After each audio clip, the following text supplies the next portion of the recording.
as the ghost of the forest because they're very rarely seen, with horns getting to be 36 inches in length when fully grown. Now, if you notice how their horns are growing in, they actually grow in tilted back. That way they can dive into the bushes without getting tangled up. Unfortunately, though, over the past 3 generations, we've lost around 20% of the bongo population due to deforestation and loss of habitat. But that's a very good idea of how those horns can actually twist around the other like that one walking up on the hill has. Now, as we make our way forward, though, we see some taller tan antelopes to this left-hand side. They are called greater kudu, the second tallest antelope, getting to be 55 inches tall at the shoulder. These guys can weigh or leap 8 feet into the air without having to take a running start. Now, the ones we do see are females. We can tell for the simple fact they do not have horns. Males are the only ones to grow horns, getting to be 6 feet in length that actually twist around. A little bit closer view of a bongo on this right-hand side, though, for those that were on the right that couldn't really see the ones that were on the left-hand side coming down this hill. Looks like it's actually one of the younger bongos. Aww. Oh, there is a black rhino, though, over here on this left-hand side. Now, it is a very rare sight to see one at all. Unfortunately, guys, there are less than 5,000 black rhinos in the world today. That's been due to illegal poaching for their horns, which are made out of keratin. Now, keratin is the same stuff to make up our hair and our fingernails. Obviously, though, we all know our hair and our nails, they do regrow, even if we bite our nails or cut our hair.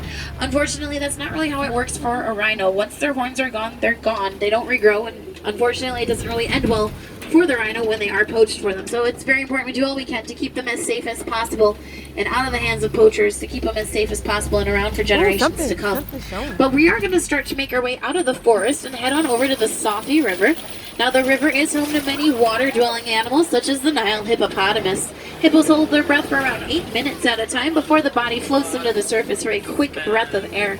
So as we make our way into the river, keep your eyes on the water. Look for backs, maybe some eyes peeking out. They do look like rocks when they are in the water, or moving shadows, because despite popular belief, hippos don't actually swim. There's actually one on that far right-hand side out on the bank. So for those that can see it out on that right-hand side, they get to be born at 85 pounds and make their way all the way up to 5,500 pounds as adults.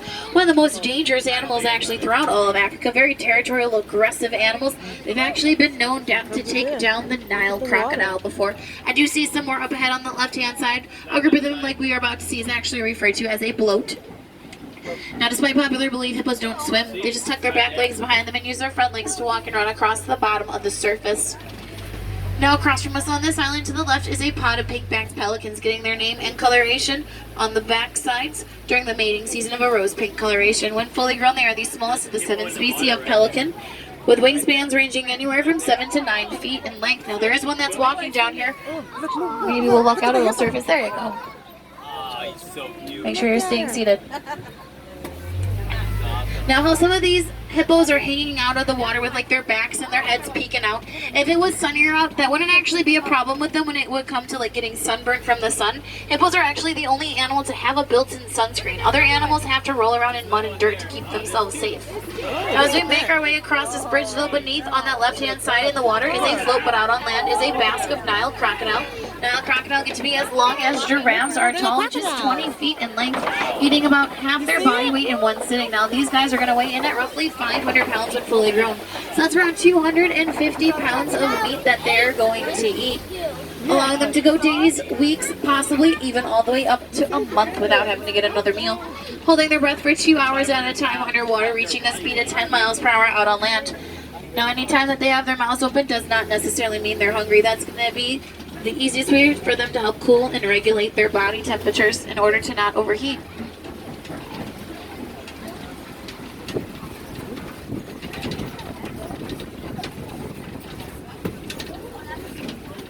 Now, as we start to make our way down this hill, we are going to make our way over here to the savannah. Completely different than the river we were just at and the forest before. If you look around us, it's a very open area, which means at some point in time, elephants have probably been through this area. Elephants will be the bulldozers out here on the savannah, taking down trees, clearing pathways, allowing herds to migrate through.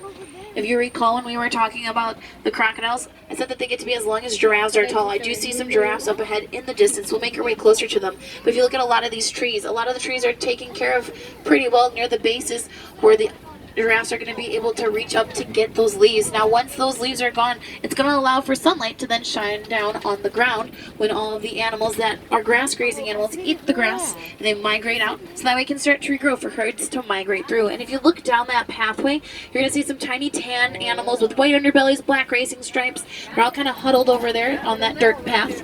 Those are called springbok. Now, they aren't babies. I know that they're really tiny compared to being up close. They're actually only weighing in, though, at 100 pounds. So they're a very tiny antelope to begin with. They're very powerful, though, despite being tiny. They can reach speeds of 60 miles per hour while running, making them the second fastest here on the reserve and one of the top 10 fastest land animals in the world.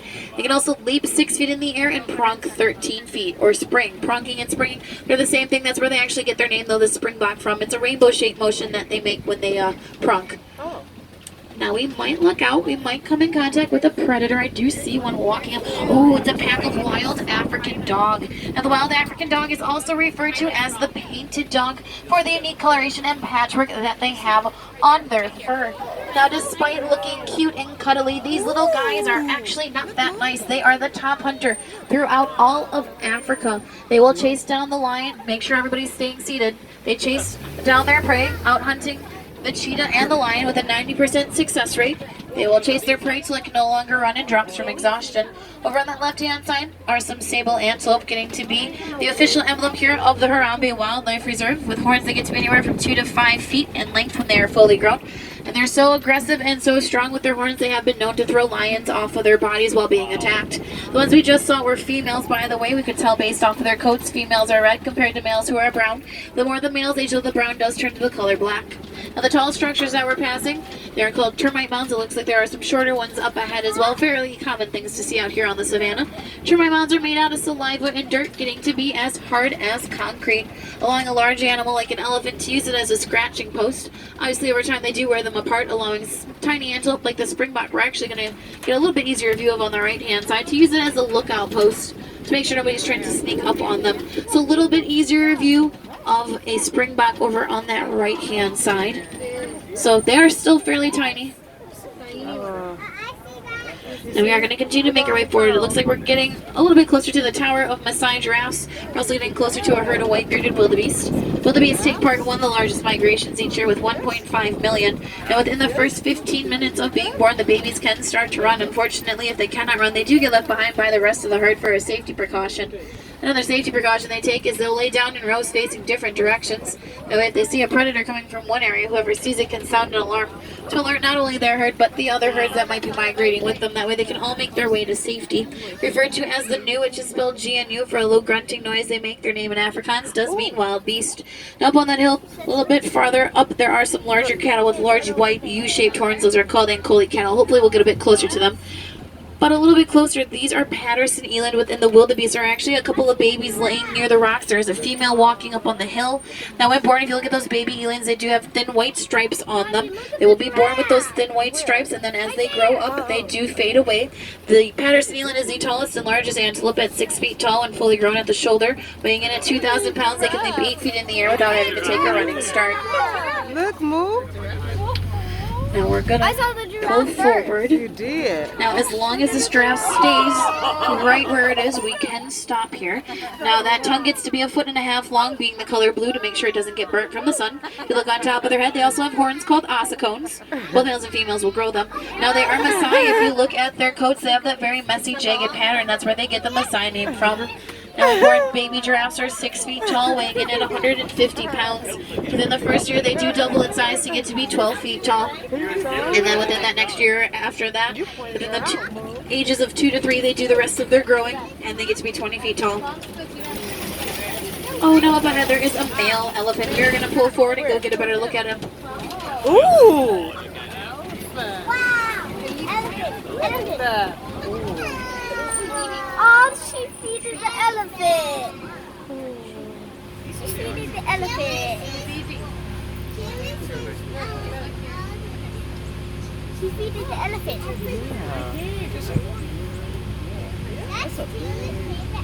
Beautiful. Now, if you actually look on top of the elephant, you'll see that it has some dirt and some grass on it. Hay, grass, dirt, mud. That's actually going to be the version of a sunscreen for an elephant to keep their skin safe from the sun. That way it doesn't get burnt. Like I was saying, when we saw the hippos back in the river, they're going to be the only animals to have that built-in sunscreen. So elephants and rhinos, they're going to have to roll around in anything to kind of coat their skin. Now, we could assume that was a male elephant. One, he's by himself, but two, he's going to be taller and heavier than the females by at least a few thousand pounds. Now, the gestation period actually for an elephant is 22 months long. After waiting almost 2 years for the baby to arrive, when it does show up, it weighs in at roughly 300 pounds. Now, 300 pounds is typically the daily intake for an elephant for food. Now, as the baby elephant grows up during the daytime, it's going to hang out with everybody but mom, hang out with aunts, cousins, sisters. If brothers are still young enough to be in the herd, that's who they hang out with. And then when it's time for bed and it becomes nighttime, that's when the babies hang out with mom and they have their bonding time. Now, it looks like there are some elephants right over here, so we've made our way over here to Tembo country. Tembo in Swahili does in fact mean elephant. Now, by age 13 to 15, actually, the male elephants will get kicked out of the herd. They are going to be sent to go and live alone. Occasionally, the males do live back behind the herd that they were originally from. They're living back behind the females. That way, they're not close enough to the females where they're bothering them, but they're still close enough just in case any harm is about to come to the families. They can kind of just step in and help protect everybody. Now, something that you will have noticed as we make our way throughout Tembo country, all of the elephants that we have seen, both male and these females, all have tusks. Tusks on an elephant are like teeth on a human. We are not born with them. They are not born with them. They have to grow them in over time. Now, unfortunately, they only have one set of tusks, and they are made out of ivory. They are also, unfortunately, being heavily and illegally poached for them on an average of actually about 96 per day. So it's very important we do all we can to keep them as safe as possible. Now, a little bit closer look, though, on that right-hand side of the Ankole cattle. Now, like I was saying, the Ankole cattle are also referred to as the Watusi cattle, getting their name from the Watusi tribes who first domesticated them. A little bit closer view with those horns, though, they get to be 6 feet in length. However, they are made out of a honeycomb structure, sending blood up into them to cool and regulate their body temperatures in order to not overheat. Pretty good view, though, of an elephant over on this left-hand side. A little bit closer view. Obviously, there are no trees and bushes in the way right now.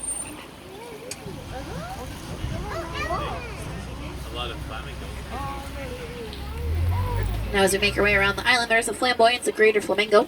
The greater flamingo getting to be the tallest species of all flamingo at 5 feet tall and fully grown. Also the lightest shade of pink when hatched, the color gray. Taking a year or two of a diet of brine, shrimp, and beta carotene to get the gray and white feathers to turn to the shade of pink all the adults have. If you look, though, walking on top of those rocks over there, you're going to see that there is a little baby elephant hanging out with a sibling. Still significantly tinier than all the adults. I saw. I was the first one that seen them because I was. Now we'll pull around. We might be able to get a good view of her face. I saw that. She's playing again with one of her siblings. I was the first one that saw them. But as you can see, she doesn't have tusks. She's still too young for that. It's going to take a while.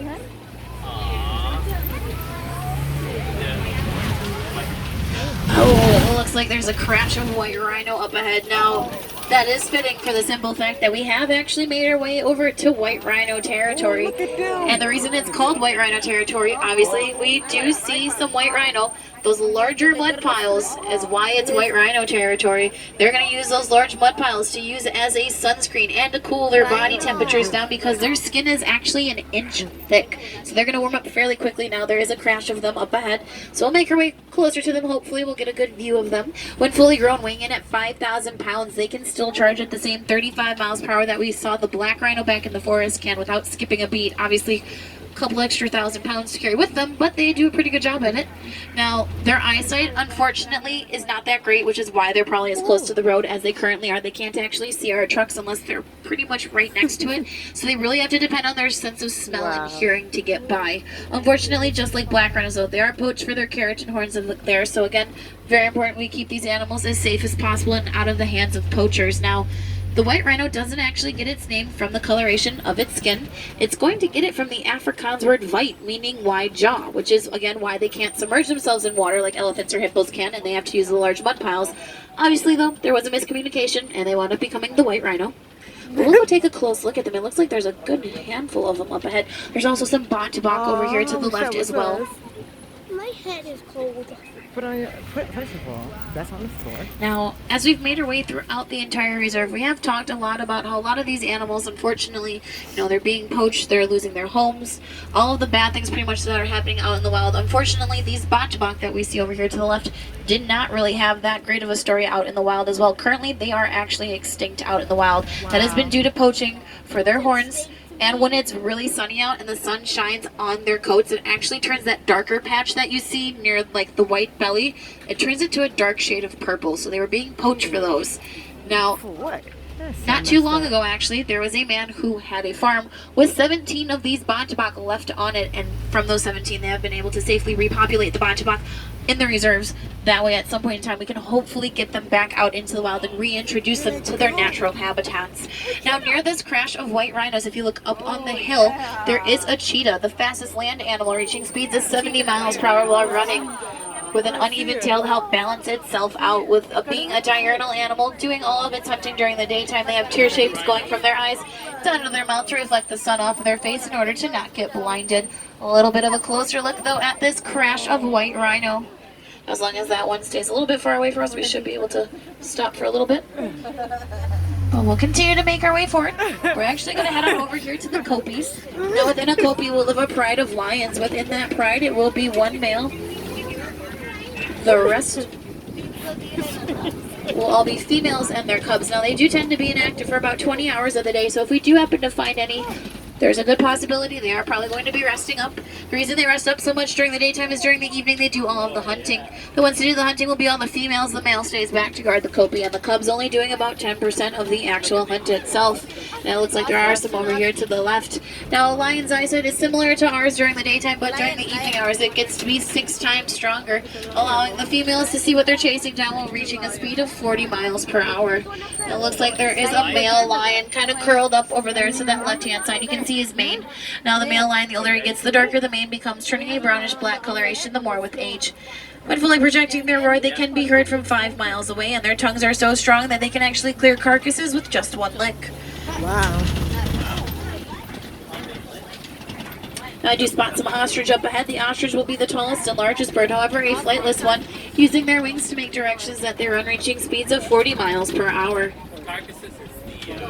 Now, the ones we have on the reserve are females. You can tell based off of their coats, they have that very gray feather compared to males who are a jet black. Now, if you look where all these trees have fallen down, though, laying down, there is a water buck laying within the trees over there. It's a brown animal with some white lines on its body. The botchbok is actually, the water buck is actually an animal that migrates towards areas that have water by them, which is why they get their name, the water buck. They don't actually migrate out unless they have to go and search for water, and that's if they actually have to leave.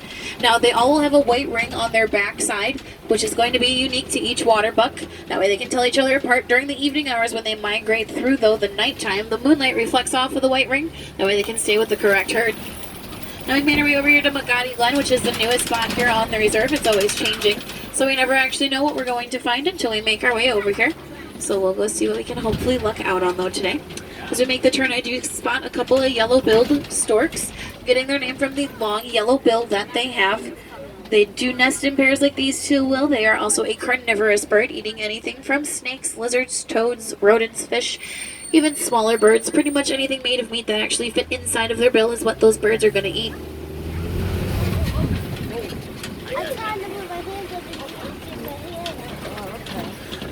Now, it looks like these are the gates to the reserve, so we are going to head on out.